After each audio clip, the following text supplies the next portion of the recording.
وادی رضا کی کوہ ہمالا رضا کا ہے، وادی رضا کی کوہ ہمالا رضا کا ہے، جس سمت دیکھیے وہ علاقہ رضا کا ہے۔ سبحان اللہ سبحان اللہ۔ وادی رضا کی کوہ ہمالا رضا کا ہے، جس سمت دیکھیے وہ علاقہ رضا کا ہے۔ اگلوں نے تو لکھا ہے بہت علم دین پر، بولے سبحان اللہ۔ اگلوں نے تو لکھا ہے بہت علم دین پر، جو کچھ ہے صدی میں وہ تنہا رضا کا ہے، جو کچھ ہے صدی میں وہ تنہا رضا کا ہے۔ ایوان نجدیت ہو یا کسر وہابیت، ایوان نجدیت ہو یا کسر وہابیت، سب تحس نحس ہیں وہ دھماکہ رضا کا ہے، بات ہے، واہ سب واہ تحس نحس ہیں وہ دھماکہ رضا کا ہے۔ اور شوکت شاہی نتاج خسروی لے جائے گا، بولے سبحان اللہ۔ شوکت شاہی نتاج خسروی لے جائے گا، تو خدا کے گھر فقط عشق نبی لے جائے گا۔ تھام لے مسلک رضا کا، مسلک حق تھام لے، باغ جنت میں تجھے مسلک یہی لے جائے گا۔ آ رہی ہے ہر طرف سے بس یہی پیاری صدا، آ رہی ہے ہر طرف سے بس یہی پیاری صدا، اب تجھے جنت کی جانب ازہری لے جائے گا، اب تجھے جنت کی جانب ازہری لے جائے گا۔ حضرات ابھی میں نے جس آیت کریمہ کی تلاوت کا شرف حاصل کیا، اس کا ترجمہ بیان کرنے سے پہلے آئیو ہمارا سب سے پہلے قائم نامدار مدینہ کے تاجدار احمد مجتبی محمد مصطفیٰ صلی اللہ تعالی علیہ وسلم کی بارگاہ میں درود پاک پڑھیں۔ اللہم صلی علی سیدنا و مولانا محمد وبارک وسلم، صلو علیہ الصلوۃ والسلام علیک یا رسول اللہ صلی اللہ علیہ وسلم۔ اللہ کا قرآن ارشاد فرماتا ہے، الا ان اولیاء اللہ لا خوف علیہم ولا هم يحزنون، بے شک اللہ کے ولیوں کو نہ ہی کوئی خوف ہے اور نہ وہ غمگین ہوں گے، اس لیے کہ ان کے دلوں میں صرف اللہ کا خوف ہوتا ہے۔ یاد رکھیے گا، جن کے سینوں میں خدا کا خوف بسا ہو، کسی دنیا دار کا اس کے دل میں کبھی خوف نہیں ہو سکتا۔ یہی وجہ ہے آج اللہ والے کسی کے آگے اپنے سروں کو نہیں جھکاتے ہیں۔ دنیا والے، پیسے والے یہ چاہتے ہیں اللہ والوں کے سروں کو اپنی جانب جھکا لے، لیکن ایسا ہرگز نہیں ہو سکتا۔ وہ چاہتے ہیں ان کے سروں کو اپنے آگے جھکا لیا جائے۔ یاد رکھنا، ایسا ہرگز نہیں ہو سکتا۔ ان کی اولاد قربان ہو سکتی ہے، ان کے سر قلم ہو سکتے ہیں، زمین و جائیداد جا سکتی ہے، مگر ان کا سر کبھی دنیا دار کے آگے نہیں جھکتا ہے۔ ان کا سر تو اللہ کی بارگاہ میں جھکتا ہے۔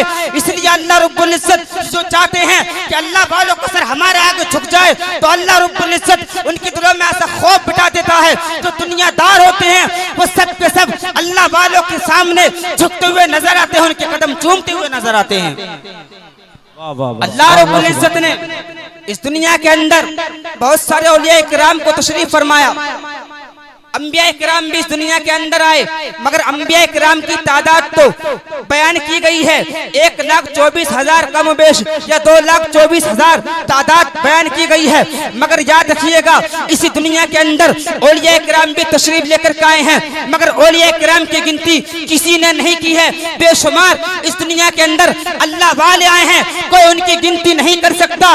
ایک نہیں، ہزار نہیں، لاکھ نہیں، کروڑ نہیں، بلکہ بے شمار اس دنیا کے اندر اولیاء کرام آئے ہیں۔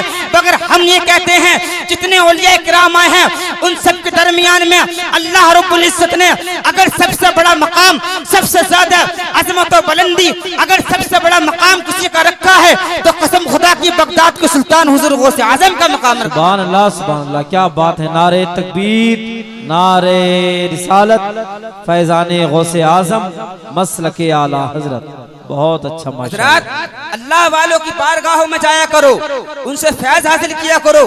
ایک قوم ایسی بھی ہے، ایک فرقہ ایسا ہے جو ہم کو گمراہ کرنے کی کوشش کرتا ہے۔ اللہ والوں کی بارگاہوں میں مت جایا کرو، ان سے کچھ حاصل نہیں ہوتا ہے، فیض نہیں ملتا ہے۔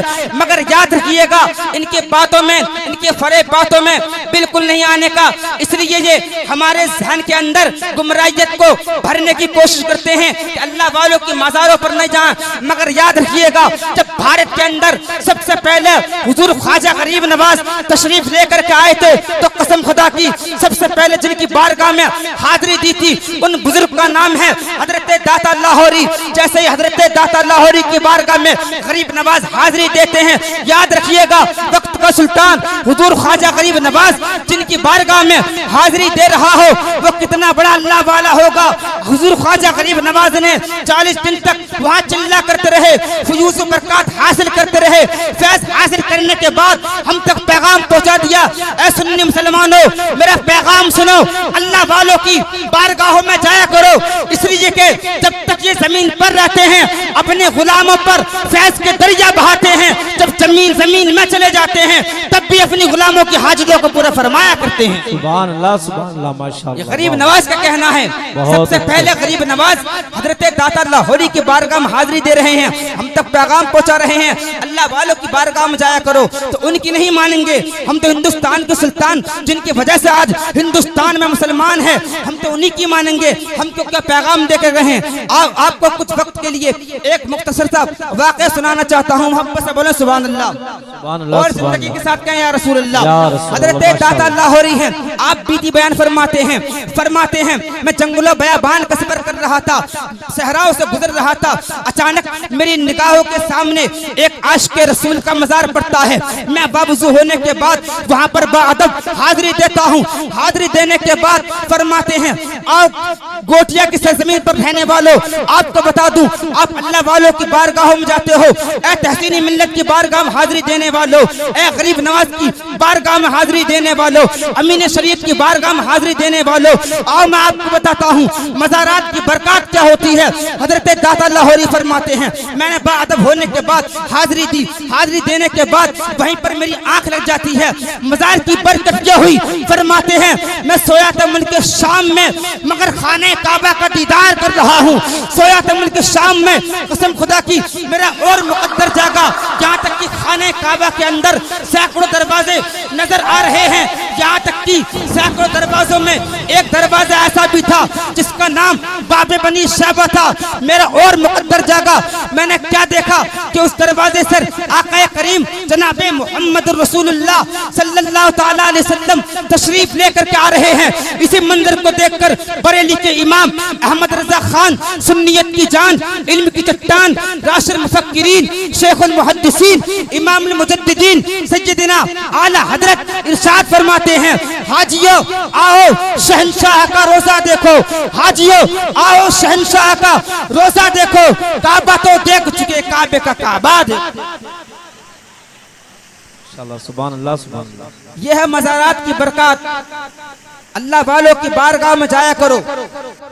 حضرت داتا لاہوری فرماتے ہیں آپ بیتی بیان فرما رہے ہیں میں ملک شام میں سویا تھا, مزار کی برکت جو ہوئی آقا کریم صلی اللہ تعالی علیہ وسلم کی گود میں ایک بوڑھا شخص ہے, آپ اس کو گود میں اٹھائے ہوئے ہیں. فرماتے ہیں آقا سے میں نے پوچھ لیا اے آقا کریم یہ بتائیے گا کہ کون مقدس کا سکندر ہے جس کو دنیا کے لیے اللہ نے آپ کو رسول بنا کر بھیجا ہے, آپ امام الانبیاء ہیں, یہ کون مقدس کا سکندر ہے جس کو آپ اپنی گود میں اٹھا کر عظمت و بلندیوں کی طرف پہنچا رہے ہیں. تو قسم خدا کی میرے آقا ارشاد فرماتے ہیں حضرت داتا لاہوری پوچھنا چاہتے ہو یہ کون ہے تو سنو, یہ کوئی عام انسان نہیں ہے, یہ وہ انسان ہے, یہ وہ ہے جو پوری دنیا سنیت کا امام اعظم ابو حنیفہ ہے. قسم خدا کی جب اتنا سنا کچھ وہابی لوگ یہ بندی یہ کہتے ہیں ان کو اپنے آگے جھکا لیں گے. امام اعظم کو نیچا دکھانا چاہا, ان کو جھکانا چاہا, مگر ہرگز نہیں ہو سکتا. پوری دنیا رافضیت, پوری دنیا قادیانیت, پوری دنیا وہابیت بھی اگر مل کر امام اعظم کو نیچا دکھانا چاہے تو ہرگز نہیں دکھا سکتی. اس لیے کہ امام اعظم کو اپنی گود میں اٹھا کر عظمت و بلندی دینے والے کوئی دنیا دار نہیں ہے بلکہ آمنہ کے لال مدینے کے تاج جناب محمد رسول اللہ ہے. وہ نیچے بھگاوے میں بالکل نہیں آئیے گا. بس میرا یہی کہنا ہے, میرے کہنے اور سننے